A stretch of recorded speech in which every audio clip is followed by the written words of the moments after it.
Isaac Newton quotes, "If I have seen further than others, it is by standing upon the shoulders of giants." Tact is the art of making a point without making an enemy. To every action, there is always opposed and equal reaction. We build too many walls and not enough bridges. Truth is ever to be found in simplicity and not in the multiplicity and confusion of things. Genius is patience.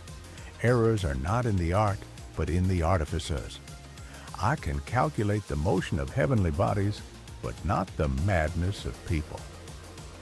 I do not know what I may appear to the world, but to myself, I seem to have been only like a boy playing on the seashore and diverting myself in now and then, finding a smoother pebble or a prettier shell than ordinary, whilst the great ocean of truth lay all undiscovered before me.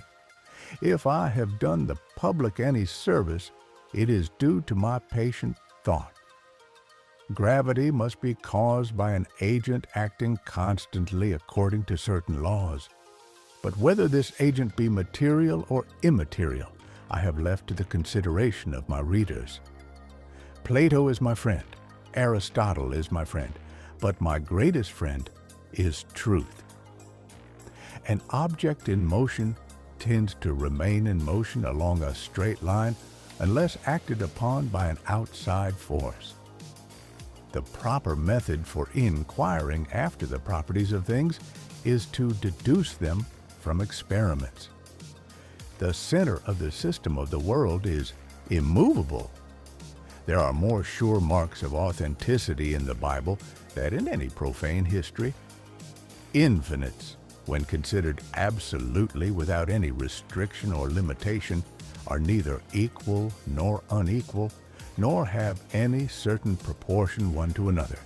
And therefore, the principle that all infinites are equal is a precarious one, a joyous juxtaposition of rich texture and stripped-back simplicity. Shop these looks at Neiman Marcus today. To every action there is always opposed and equal reaction, or the mutual actions of two bodies upon each other are always equal and directed to contrary parts. The ignis fatuus is a vapor shining without heat. To me, there has never been a higher source of earthly honor or distinction than that connected with advances in science. A man may imagine things that are false, but he can only understand things that are true. For if the things be false, the apprehension of them is not understanding. In the absence of any other proof, the thumb alone would convince me of God's existence.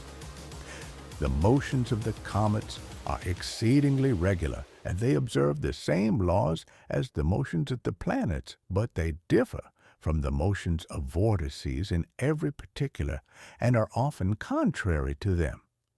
We are to admit no more causes of natural things than such as are both true and sufficient to explain their appearances.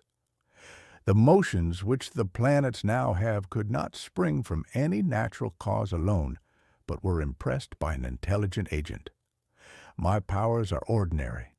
Only my application brings me success. It is the weight, not numbers of experiments, that is to be regarded. What goes up must come down. I have explained the phenomena of the heavens and of our sea by the force of gravity, but I have not yet assigned a cause to gravity. The best and safest method of philosophizing seems to be first to inquire diligently into the properties of things and establishing those properties by experiments, and then to proceed more slowly to hypotheses for the explanation of them. God is the same God, always and everywhere.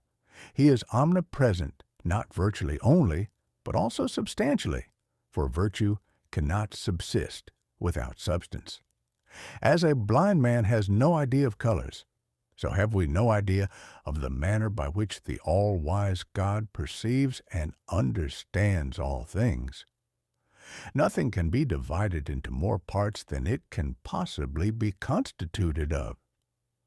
But matter, i.e., finite, cannot be constituted of infinite parts.